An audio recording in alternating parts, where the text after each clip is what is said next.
Anos depois, já aposentado, sempre que alguém perguntava qual tinha sido o caso mais estranho da carreira, o agente da Polícia Federal Marcelo Tavares Brito respondia a mesma coisa. Uma garrafa de Coca-Cola numa vitrine da Rua Augusta derrubou uma operação soviética inteira.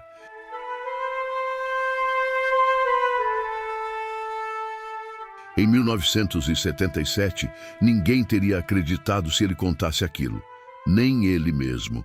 Na tarde de 12 de agosto de 1977, Marcelo estava na mesa de sempre da Cantina do Nino, na Rua Augusta, em São Paulo. Nhoque ao molho bolonhesa, copo de água, um maço de relatórios da Divisão de Contra-Inteligência da Polícia Federal largado ao lado do prato. Era o único momento do dia em que ele relaxava um pouco.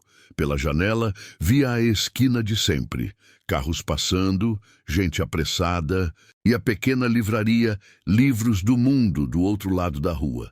Vitrine velha, prateleiras cheias, nada que chamasse atenção. Nada. Até aquela garrafa. Entre os livros empilhados, alguém tinha deixado uma Coca-Cola de vidro, pela metade. O líquido escuro ainda com algumas bolhas. O vidro com pequenas gotas de condensação. Marcelo franziu a testa. Aquilo não parecia decoração. Parecia recente. Fora de lugar, ele voltou a comer. Besteira, pensou. O dono esqueceu ali. Pagou a conta, saiu, voltou para o prédio da PF na Rua da Consolação e por alguns dias esqueceu o assunto. Esqueceu até a quinta-feira seguinte. Na semana seguinte, na mesma mesa, mesmo prato, mesmo horário, Marcelo olhou para a livraria quase por hábito. A garrafa estava lá de novo. Outra Coca-Cola pela metade, na vitrine agora, alguns centímetros mais à direita. Ele sentiu o estômago gelar. Ali já não era coincidência. Quinta-feira, mesmo horário, mesma vitrine, outra garrafa meio cheia. Marcelo terminou o almoço e atravessou a rua. A campainha antiga da porta tocou quando ele entrou. O cheiro de papel velho e poeira tomou o ar. Prateleiras de madeira escura até o teto, livros em português, inglês, espanhol, russo, alemão. Atrás do balcão, um homem magro de uns 50 anos, cabelos grisalhos bem penteados, óculos de armação grossa. "Boa tarde. Posso ajudar?" perguntou ele com um leve sotaque do leste europeu. Marcelo reconheceu o som na hora. Polonês, tcheco, algo daquela região. "Só dando uma olhada", respondeu. Caminhou devagar pelos corredores apertados, pegando livros qualquer, folheando sem ler. De canto de olho, observava o homem. Ele voltara a se inclinar sobre um livro de contabilidade aberto sobre o balcão, como se nada estivesse acontecendo. Marcelo se aproximou da vitrine por dentro. A Coca-Cola estava lá, encaixada entre uma pilha de romances. Ele tocou na garrafa, gelada. Não era uma garrafa esquecida de manhã. Tinha sido colocada ali há pouco tempo. "Essa garrafa é sua?" perguntou, fingindo casualidade. O homem levantou os olhos. "Ah, sim. Estava bebendo e deixei ali. Desculpe a bagunça." Marcelo devolveu a garrafa ao lugar. "Sem problema." Pegou um romance policial qualquer, pagou, saiu de volta para o sol da tarde. Mas dessa vez com um incômodo grudado na nuca. Se ele realmente tinha esquecido a garrafa, por que estava gelada? Porque na vitrine, entre os livros, e não em cima do balcão. E porque exatamente na quinta-feira, no mesmo horário. Aquilo cheirava a padrão. E padrão era o que alimentava a contra-inteligência. Nas semanas seguintes, Marcelo transformou o almoço na Cantina do Nino em rotina de vigilância. Toda quinta-feira, sentava na mesma mesa, pedia o mesmo prato e, enquanto mastigava, mantinha os olhos fixos na vitrine da Livros do Mundo.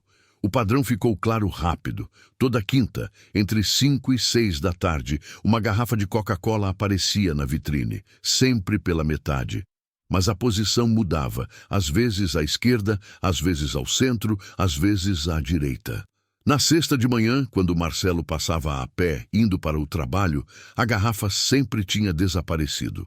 Ele começou a anotar tudo num caderno, data, horário, posição na vitrine. Às vezes, fazia uma foto discreta com uma minouta que carregava no paletó. Depois de 6 semanas, não havia mais dúvida. Não era mania de dono de livraria. Era código. Marcelo respirou fundo.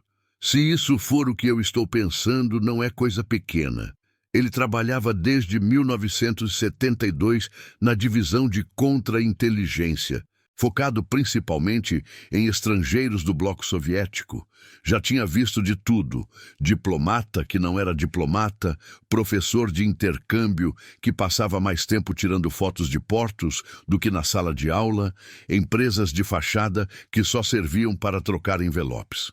Mas nunca tinha visto uma livraria usando Coca-Cola como se fosse semáforo de espionagem. Em outubro de 1977, ele levou o caderno de anotações e as fotos para o chefe, o delegado Roberto Fonseca.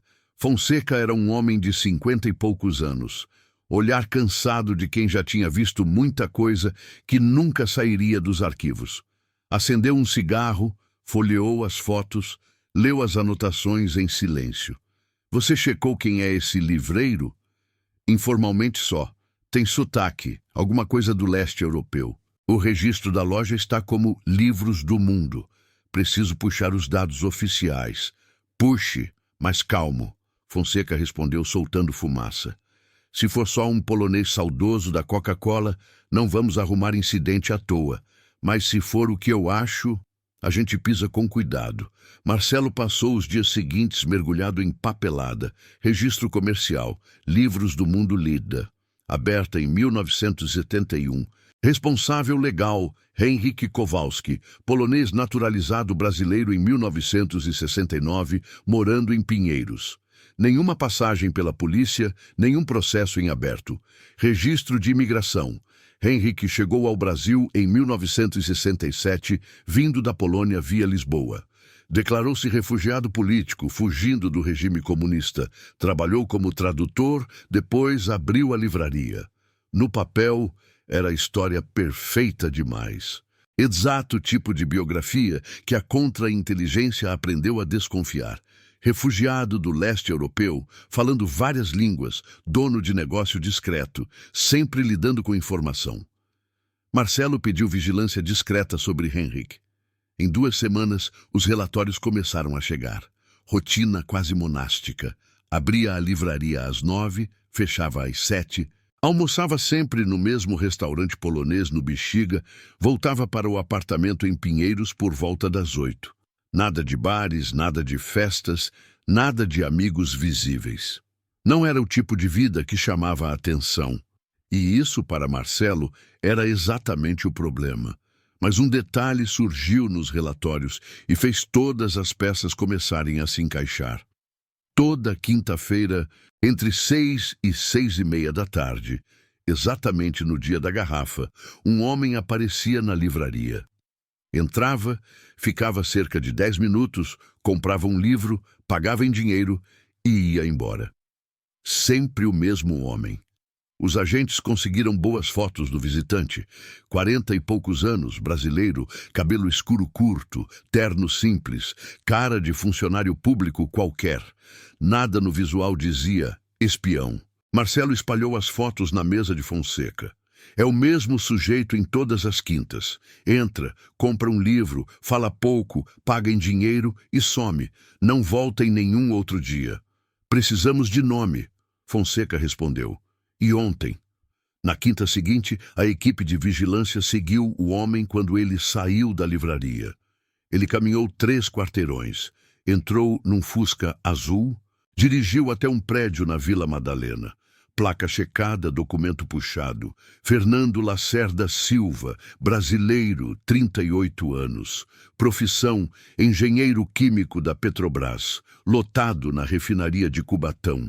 Quando o relatório chegou à mesa de Fonseca, o delegado ficou alguns segundos só olhando o papel, em silêncio. Petrobras, murmurou. Isso muda tudo. Você acha que ele está passando o quê? Coisa industrial, segredo de processo? Fonseca esmagou o cigarro no cinzeiro. Se é Petrobras, em 1977, não é só gasolina. A gente está mexendo com programa nuclear, com tecnologia alemã, com jogo grande. Se esse sujeito está se encontrando toda a quinta com um polonês dono de livraria que usa Coca-Cola como código, eu não vou apostar em coincidência. Ele encarou Marcelo. Agora a gente para de achar e começa a provar. A Polícia Federal intensificou a operação. Codinome, Operação Garrafa. O apartamento de Fernando foi colocado sob vigilância 24 horas. O telefone foi grampeado com autorização judicial. Agentes anotavam cada saída, cada chegada, cada rosto que passava por ali. Ao mesmo tempo, a livraria de Henrique passou a ser vigiada como se fosse embaixada inimiga. Câmeras escondidas em janelas de prédios vizinhos registravam a entrada, a vitrine, o beco dos fundos. Foi através dessas câmeras que a PF finalmente enxergou o sistema inteiro funcionando. Na quinta-feira, 10 de novembro de 1977, às 6h15 da tarde, Fernando entrou na livraria. Ficou pouco mais de 8 minutos lá dentro. Saiu carregando um livro simples, capa marrom, sem nada de especial. Pagou em dinheiro. Foi embora. 10 minutos depois, Henrique apareceu na vitrine com uma garrafa de Coca-Cola meio cheia e a colocou cuidadosamente no lado esquerdo, entre 2 blocos de livros. Sinal dado. Os agentes não se mexeram. Só observaram. Às 3h42 da madrugada, um homem diferente surgiu na rua deserta. Terno escuro, pasta na mão, caminhando como quem já tinha feito aquele trajeto dezenas de vezes. Não entrou pela frente. Dobrou a esquina, desapareceu no beco ao lado da livraria. Uma câmera em preto e branco, instalada num prédio nos fundos, registrou. Ele usou uma chave, abriu a porta dos fundos, entrou. 4 minutos depois, saiu segurando uma sacolinha de papel amarelo. Trancou a porta com calma, guardou a chave, caminhou 2 ruas até um Ford Corcel preto, ligou e sumiu na madrugada paulistana. Os agentes seguiram o carro. O Corcel foi até um prédio em Moema, com fachada de classe média alta. O homem entrou. Checagem posterior mostrou que o apartamento estava em nome de uma empresa de importação, exportação, registrada em paraíso fiscal. Nenhum movimento comercial real. Empresa fantasma. Na manhã seguinte, Marcelo passou a pé pela livraria como sempre.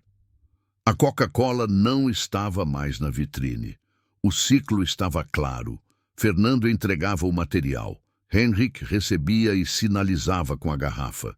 Durante a madrugada, o courier soviético buscava tudo pela porta dos fundos. Simples, discreto, eficiente. Restava descobrir quem era o homem do Corcel. Quando as fotos foram ampliadas e cruzadas com bancos de dados, a resposta veio com um peso específico muito maior do que Marcelo esperava.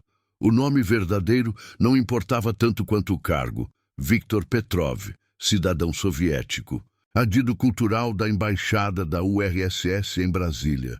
Ou seja, oficial de inteligência com passaporte diplomático. KGB com imunidade. A Operação Garrafa deixava de ser apenas um caso de espionagem industrial. Era uma operação soviética oficial dentro do território brasileiro. A Petrobras começou a colaborar em silêncio. Cruzando os acessos de Fernando, descobriram que ele mexia com documentos delicados, tecnologia de enriquecimento de urânio, processos químicos ligados ao programa nuclear brasileiro em parceria com a Alemanha Ocidental, especificações de equipamentos críticos. Não era mais um engenheiro curioso ganhando um extra. Era vazamento direto de informações estratégicas. A pergunta passou de: será que é espionagem? Para quanto já foi embora para Moscou? A partir daí, a PF deixou de observar para se preparar para atacar. Mas não podiam errar. Qualquer passo em falso dava tempo para soviéticos queimarem provas, retirarem Petrov do país e alegarem perseguição política. Fonseca convocou uma reunião de portas fechadas com a chefia da PF e representantes do SNI. Depois de horas discutindo o cenário político, risco diplomático e dano estratégico, saiu a decisão. Fernando e Henrique seriam presos em flagrante. Viktor Petrov não seria tocado fisicamente, mas o Brasil o declararia persona non grata e o expulsaria. Na quinta-feira, 19 de janeiro de 1978, o tabuleiro estava armado.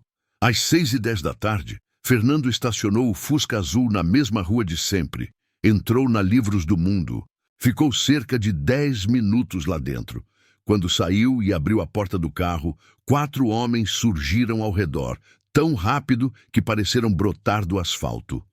Fernando Lacerda Silva, Polícia Federal.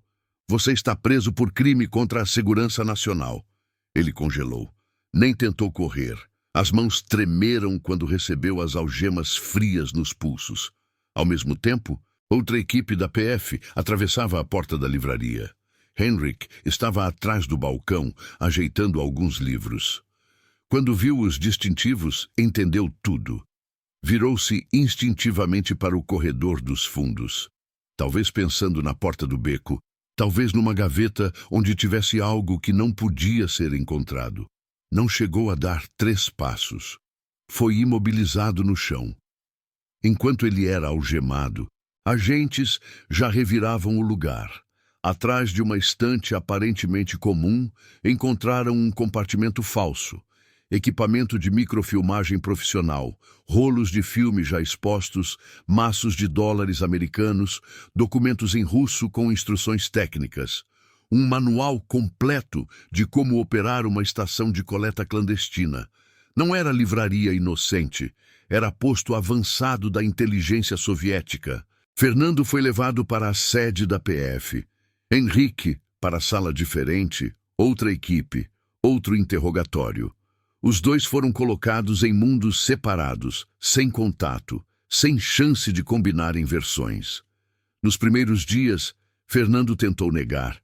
Disse que não sabia de nada, que só comprava livros, que conhecia Henrique superficialmente.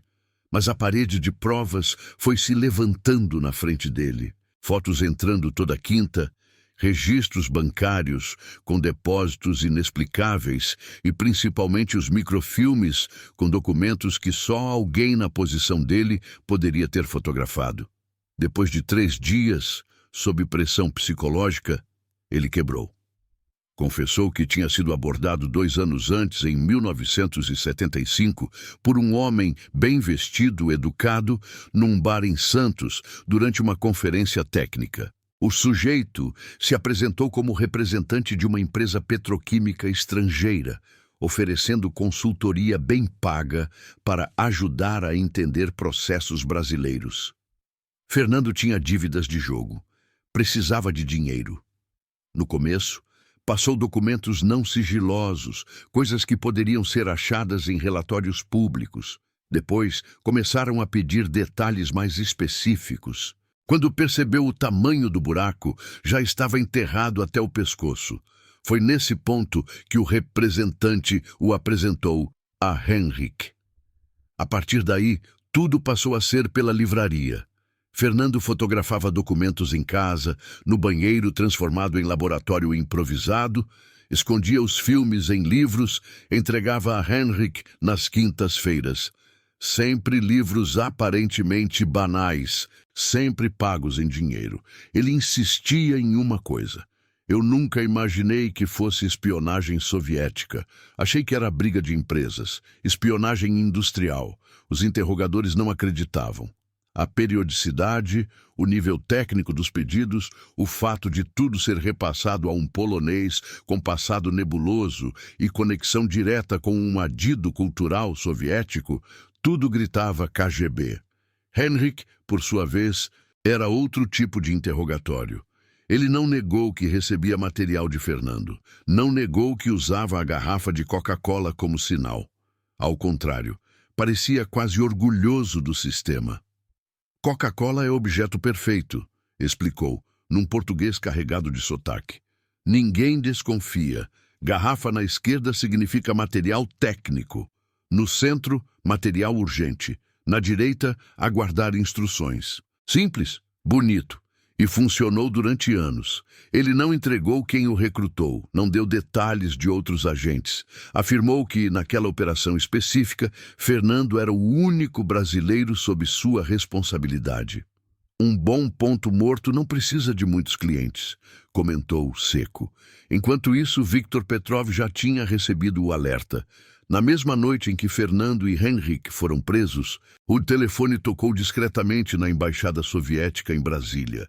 Em menos de 24 horas, Petrov estava trancado dentro do território da embaixada, intocável. O governo brasileiro ensaiou o rito oficial. Em nota diplomática, declarou Viktor Petrov persona non grata e exigiu sua saída do país em 72 horas. A URSS protestou, acusou o Brasil de histeria anticomunista, ameaçou reavaliar acordos comerciais. No fim, Petrov embarcou num voo da Aeroflot para Moscou e desapareceu da história brasileira. Ficaram Fernando, Henryk e uma pilha de microfilmes como prova concreta de que a Guerra Fria passava, sim, pela Rua Augusta. O julgamento veio rápido. Em abril de 1978, num tribunal federal em São Paulo, a história da Coca-Cola na vitrine virou processo. Fernando Lacerda foi acusado de espionagem e traição. A promotoria desfilou provas, microfilmes, cópias de documentos da Petrobras, relatórios de acesso aos sistemas internos, extratos bancários com depósitos em dinheiro. Testemunhas internas da Petrobras explicaram o valor estratégico daquilo tudo. A defesa insistiu na narrativa do engenheiro ingênuo, manipulado, endividado, que não tinha dimensão geopolítica dos atos que cometia. Tentou pintar Fernando como vítima de aliciamento sofisticado. O tribunal ouviu, anotou e condenou 15 anos de prisão em regime fechado. Henryk Kowalski foi julgado com ainda menos margem de manobra. Acusado de conspirar com serviço de inteligência estrangeiro, operar rede de espionagem em território nacional e comprometer segurança estratégica do país, ouviu impassível a leitura das acusações. Seu advogado argumentou em cima da naturalização. Henryk era cidadão brasileiro, com direitos garantidos pela Constituição. Mas o tribunal foi direto. Naturalização pode ser cassada em caso de traição. Resultado: 20 anos de prisão e perda da cidadania brasileira. Depois de cumprir pena, seria deportado. A imprensa noticiou o caso, mas sem todos os detalhes. Manchetes como "Rede de espionagem soviética desmantelada em São Paulo" ocuparam as páginas dos jornais, mas o sistema da garrafa foi mencionado apenas de passagem, como código de vitrine. A PF e o SNI preferiram manter o método em sigilo, não pela Coca-Cola em si, mas pela forma como perceberam o padrão. Para Marcelo, a história não precisava de manchete. Ele sabia exatamente o que tinha acontecido. Ele tinha visto um detalhe que ninguém via. Tinha desconfiado, onde qualquer outra pessoa teria achado só uma bagunça na vitrine. Tinha insistido, anotado, fotografado, voltado quinta após quinta, até o padrão ficar gritante. Ao fim da Operação Garrafa, Marcelo recebeu uma comenda interna da PF por excelência em contra-inteligência. Nada de grandes cerimônias públicas. Só um aperto de mão, uma pasta com elogio formal e a sensação íntima de que, naquela esquina da Rua Augusta, ele tinha segurado uma parte invisível da Guerra Fria. O tempo passou. Fernando Lacerda cumpriu 12 anos antes de sair, em 1990, por bom comportamento. Saiu sem profissão, sem reputação, com um passado que ninguém queria perto. Tentou empregos menores, trabalhos avulsos, mas nunca mais se reergueu. Morreu em 2001, de ataque cardíaco, praticamente esquecido. Henryk Kowalski ficou preso até 1993. Ao ser libertado, foi imediatamente colocado num avião para Varsóvia. A essa altura, a União Soviética já tinha desmoronado. A Polônia tinha mudado de regime e os velhos jogos de inteligência tinham perdido boa parte da antiga lógica.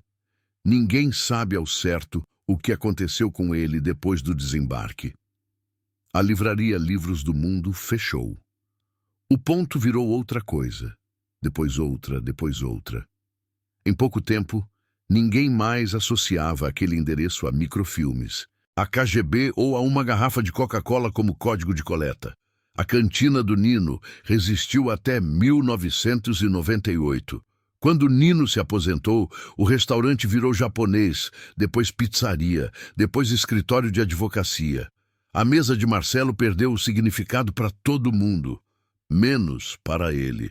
Marcelo continuou na divisão de contra-inteligência até 1995, quando se aposentou. Em entrevistas anônimas para pesquisadores e jornalistas, ele sempre resumia o caso com a mesma frase: as pessoas acham que espionagem é explosão, perseguição de carro e gadgets futuristas. Na prática, é observar se uma garrafa aparece sempre no mesmo lugar, no mesmo dia, na mesma hora, e ter paciência para não achar que você enlouqueceu antes de provar.